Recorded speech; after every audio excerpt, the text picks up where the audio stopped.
First in high definition from the station on your side, this is WAVY News 10. A possible toll delay. A local lawmaker says it's a big win for Hampton roads. Well, the State Senate Finance Committee passed an amendment to postpone tolls. Well, it puts the driver from it keeps the driver from having to pay tolls at the downtown and the midtown tunnels until January 1st, 2014. Tonight, Side's Andy Fox was the only local reporter in Richmond when lawmakers approved the amendment submitted by State Senator Louise Lucas. And Jason Marks is live at the downtown tunnel in Portsmouth. We're going to start our team coverage, though, with Andy Fox. Andy? Tom and Alvita, even Louise Lucas will tell you she was shocked that she won. But it is clear state senators do not like the current deal that puts tolls on the tunnels. It sends a message to VDOT and the Elizabeth River Crossings partners: rework the deal, or maybe the deal should go away. On one side of the toll issue, Republican James City County State Senator Tommy Norman. All the localities down in Hampton Roads knew what the deal was. They knew what the deal was. On the other side, Portsmouth Senator Louise Lucas, Democrat. The tolls are supposed to begin this fall. And that's going to put people in Portsmouth, Norfolk, and others in the Hampton Roads area traveling through those tunnels 3.5 to 4 years paying tolls before there's any project improvement. Lucas's point actually got Republicans on the committee to side with her. You can't put up tolls before the work is done. Republican State Senator John Watkins. They're going to raise the tolls on facilities just because they exist there before they do the improvements. During the vote, all but 3 voted with Lucas. No tolls paid by the people until January 2014. All in favor of approval, say aye. Aye. Opposed, no. All right, now we also have to adopt the language. Yes, Lucas says. I had a real rush. I sat there, and all of a sudden it was just like excitement all over the place, and I was just tingling, and I was just saying, oh, if this continues. Senator Norman called the decision horrible, that it undermines the public-private partnerships. But to carve out $70 to $100 million to do toll abatement when a contract has already been signed, all of the jurisdictions agreed to it, and now they're saying, we want to change the deal. That is no way to govern. In fact, the decision sends a message to Governor Bob McDonnell and the General Assembly. You want new roads, you either toll or you raise people's taxes. Legislators to bite the bullet, do the right thing, come up with a sales tax, a gasoline tax, index the gasoline tax, but we've got to do something to fix our crumbling infrastructure. This is not a done deal. The full Senate must approve the budget, and with this toll start date amendment in it, Louise Lucas becomes the 21st vote to break the current stalemate and pass the budget. If the amendment is killed in the future, Lucas will not support the budget, and the stalemate continues at 2020. Budget conferees from the House and Senate will hash out a joint budget, and that will be voted on in the future by both houses. Tonight at 6, what Governor Bob McDonnell's office is saying about this shocking change of events dealing with tolls. I'm Andy Fox, 10 on your side. And 10 on your side also talked to Portsmouth business owners about the possible tolls delay. Jason Marks continues team coverage live right now in Portsmouth with local reaction to today's developments. Jason. Well, Alvita, there's no denying something needs to happen with all of this traffic. Tunnels, obviously a big part of that. But here in downtown Portsmouth, owners are looking at what happened today with Louise Lucas's bill is a minor victory or no victory at all. They think the reason behind that is that we delay tolls for 2 years. It's simply delaying the problem that we might have 2 years from now. Along High Street, business owners fear that tolls would be devastating. They feel that many people in Norfolk and Virginia Beach would no longer cross the tunnel if there was a toll. Now, we spoke with the owner of Near the Bay Antique. She opened her business 11 years ago. She has already decided it would be best to close up now because tolls would impact her business so much. I'm worried about the tolls, and I believe that they'll probably be in place in September. This is March, and then September comes, and people are going to, it's just going to be hard on us over here. You know, we're just a little place, and it's just going to be hard. She says, like many other businesses, people will not come from the other side of the tunnel. Now, many of the businesses here in downtown have joined together and are fighting this in court. They have already hired attorney Patrick McSweeney. Now, the fear is that even if Lucas's bill passes, delaying the tolls, that 2 years they'd be in the same situation there now, of course, unless they do what Louise Lucas wants to do, and that's revisit the issue for the next 2 years. Coming up tonight at 6, we'll hear from a business that's been around in Portsmouth for over 100 years. More than 100 years they've been in business. They were here when tolls were put on the tunnel the first time on the downtown tunnel. Hear why they say this time is going to be much different. That's the latest here in Portsmouth. Jason Marks, 10 on your side. New at 5:30, Senator Louise Lucas will be in our studio to chat with us about the possible tolls delay. You'll find everything you need to know about possible tolls on WAVY.com. Log on to see our complete coverage. A little girl's sense of security is lost. She was hit by a stray bullet inside her home in Hampton. 8-year-old LaShae Toliver is in stable condition now at CHKD. Police say the bullet came right through the wall of her house on Augusta Street. 10 on your side's Ann McNamara is live at that location tonight, right outside the home. Ann? Come with me right this way. Let me show you where the bullet hit the house, right there. And on the other side of this wall, that's where the little girl's father says she was sitting with her cousins, waiting for Mom to serve dinner. She was sitting right here, eating her dinner. 8-year-old LaShae Toliver never got the chance to pick up her fork. The bullet come through this hole right here. You can see the angle. It came just like this, and it hit her right in her mouth, and it went out the back of her neck. Police say the bullet was stray gunfire. LaShae's father, Jeffrey Stokes, showed us that same hole, this time from the other side of the wall that may have saved his daughter's life. See, God saved her. God kept her, because for a young 8-year-old to get hit with a caliber bullet like that, she is not supposed to be here today. Stokes didn't have the chance to see his daughter before she was taken to the hospital. He was with a friend down the street. He says LaShae was home with her mother and her younger cousins, who both saw the bullet hit her face. Stokes only wishes he could have been there too. I'd rather have caught the bullet than her. I wish it had been me, than my little girl. That's my baby. That's my youngest child. Police spent the day canvassing the neighborhood for clues and answers. They went door to door, handing out flyers, urging anyone with information to come forward. You were man enough to pull that trigger? Be man enough to own up to it. Stokes was able to visit his daughter today at the hospital. He tells me she couldn't talk because of all the medicine and also because she's on a breathing tube, but he said she definitely recognized him, and doctors assured him and then reassured him she's going to be okay. Live in Hampton, I'm Ann McNamara, 10 on your side. It was a big shock for Old Dominion University basketball fans last night when police from another city came to Norfolk to arrest a star basketball player. Virginia Beach police took Kent Bazemore into custody just before the start of the Monarchs' final game of the season. A warrant was issued for his arrest after he didn't show up for a court hearing regarding a DUI conviction. 10 on your side's Bruce Rader spoke with the chief of Virginia Beach Police today. So, Bruce, what did he say?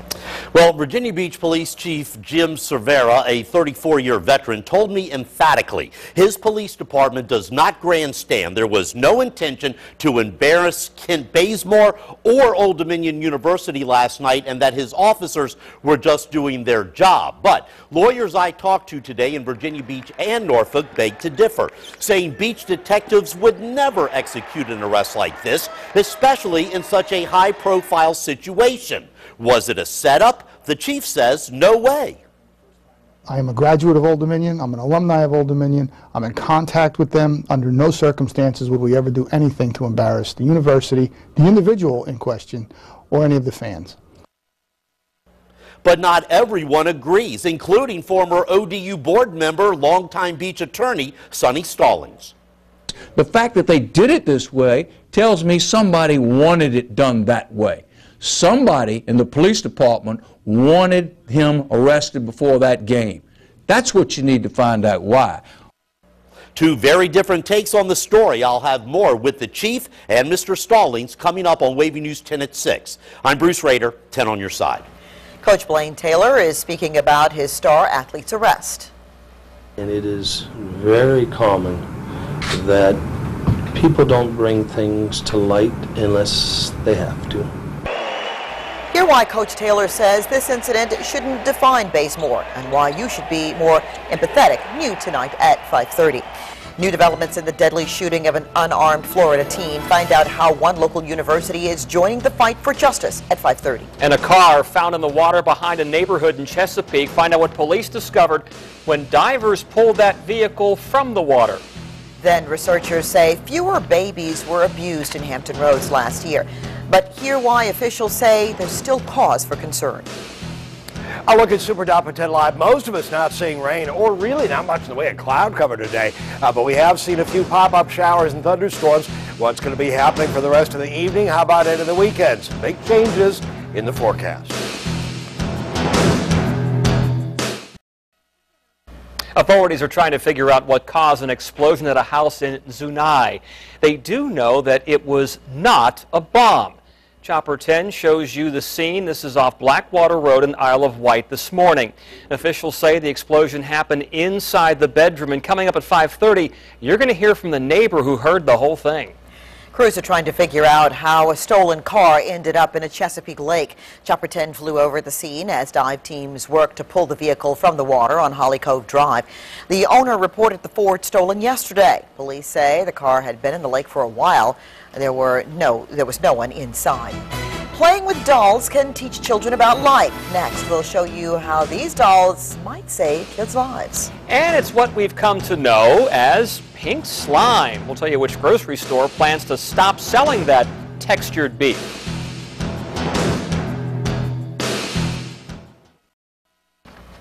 More children died in Hampton Roads last year than any other part of the state. The Child Fatality Review Team released its annual findings today. 10 died from abuse. That's down from a year before, but more babies, 30 of them, likely died at the hands of loving, caring parents. 10 on your side, Stephanie Harris is here to explain how that can be. Well, you guys, very rarely is a baby shot or stabbed. Usually the weapon that kills them are these. We're talking about blankets, stuffed animals, pillows, even the loving arms of a parent. Watch this. You put your baby in your arms, you fall asleep holding them, the baby turns and suffocates like this in your arm. The baby won't cry, it will just die. Medical examiner Wendy Gunther showed us how loving parents are accidentally killing their babies. I'm so sorry for you. In reenacting real events, she first asked the parent to place a doll how she last saw the baby alive, then how she found the baby. All I need is this picture to understand that this is probably an accidental smothering in bed. Another scene she's been to looked like this. Mama was asleep. Pillow fell down from the top of the couch. The baby didn't make a sound. They don't cry, they just die. A breastfeeding mom who fell asleep. All you need to do is to get the baby's face caught in your arm or in your breast, and the baby will suffocate. She can't say it enough. They don't cry, they just die. But convincing new moms can be tough. You constantly tell yourself, as a safety mechanism, nothing will happen to my baby. Keegan is her baby, and even though Marie Walls is the attorney who prosecutes Suffolk's child abuse and homicide cases, she put Keegan in her bed every night until I got a call from an investigator that was investigating a death that turned out to be an actual SIDS death. Right then, she decided to make a change. And maybe it wasn't making me happy. It was making me feel like a better parent and a safer parent. One who realized it can happen to good parents. I see this over and over and over and over. I'm so tired of it. And it does. They don't cry. They just die. Powerful words. Yeah, it really Definitely. is. Now, what about parents who bond with their children, especially in the bedroom? Yeah, even the doctor said that co-sleeping, as it's often called, the jury really is still out on co-sleeping, but she did say this.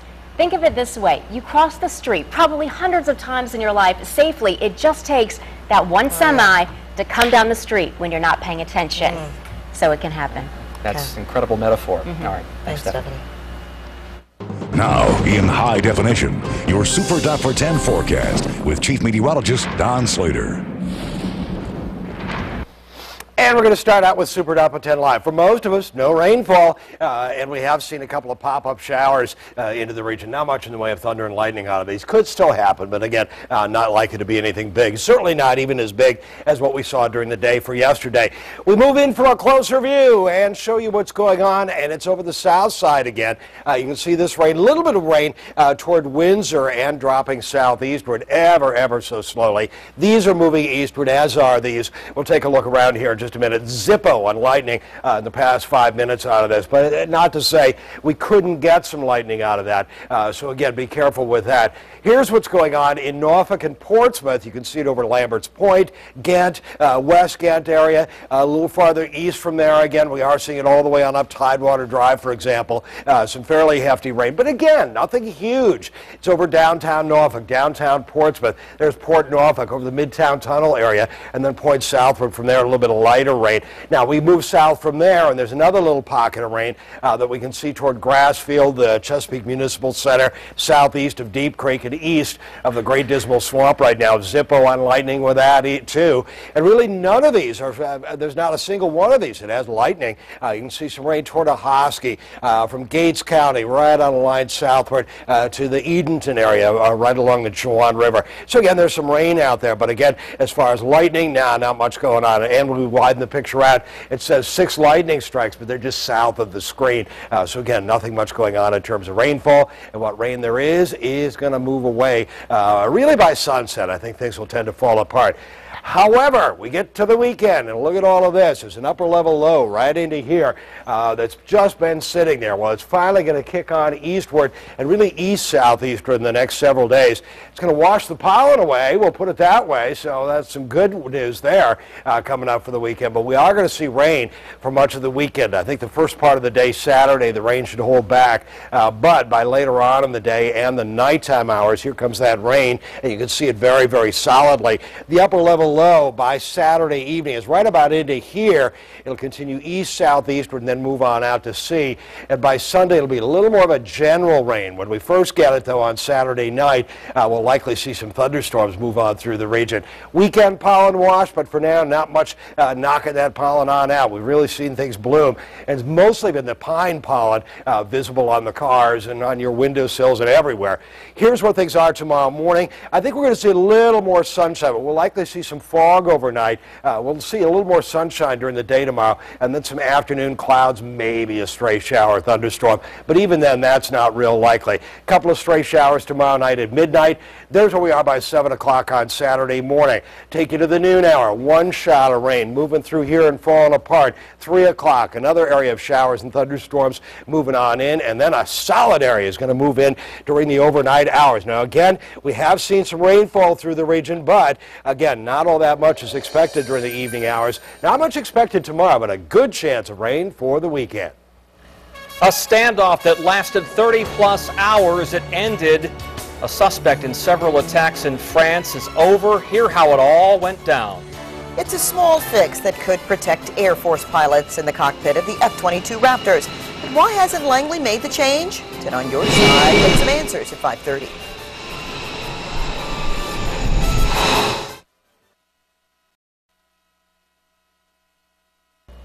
The standoff lasted more than a day, but in the end, police in France killed a suspected terrorist. You're hearing gunshots. Eyewitnesses say Mohammed Merah was barricaded inside his bathroom and police barged in this morning. He apparently ran out firing weapons from both hands. He was killed in the raid. Merah is accused of killing 7 people, including 3 Jewish school children. Counterterrorism experts say he was on the U.S. no-fly list. And take a look at this video from Ohio. This giant boulder rolled down a hillside, crushed 2 cars, and slammed into this home late Tuesday night. 4 people were home at the time. They were not hurt. The homeowner says that when the boulder hit, it sounded like a hailstorm.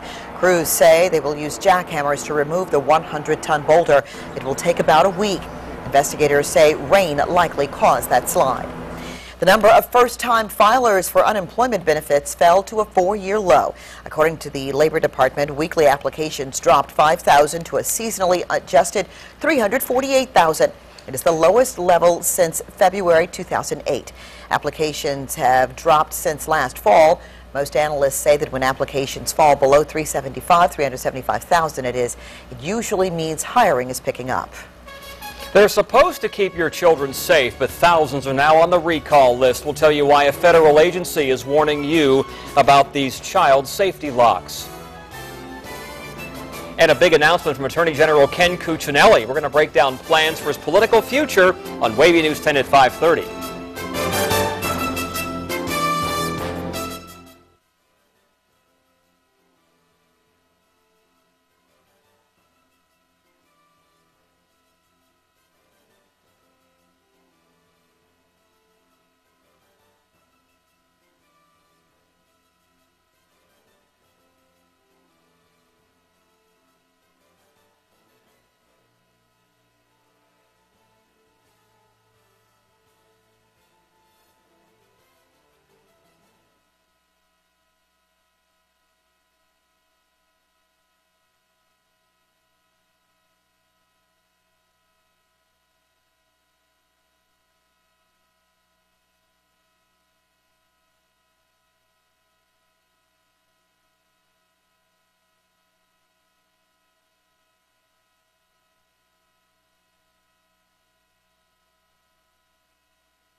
Hello?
That's it on your side. Consumer alert tonight. An issue with child safety locks has Durrell Industries recalling 900,000 of those locks. The U.S. Consumer Product Safety Commission is now recalling the push and snap cabinet locks because of reports that the locks don't secure cabinets. The CPSC said that children can get through the locks, possibly putting them at harm. Responding to customer concern, Farm Fresh says it will stop carrying ground beef that contains the pink slime filler. Food Lion says it plans to stop carrying beef with similar fillers. Federal regulators say that the pink slime filler, known as lean, finely textured beef, meets federal food regulations. Now, critics say that the products could be unsafe and is an unappetizing example of industrialized food production. The low-cost additive is made from fatty bits of leftover meats and exposed to ammonia to kill bacteria. It has been used for years. Sit on Your Side told you earlier this week that local schools can decide not to use it. So far, though, only the Hampton school system says it won't be on the menu next year. It will go for the more expensive beef instead.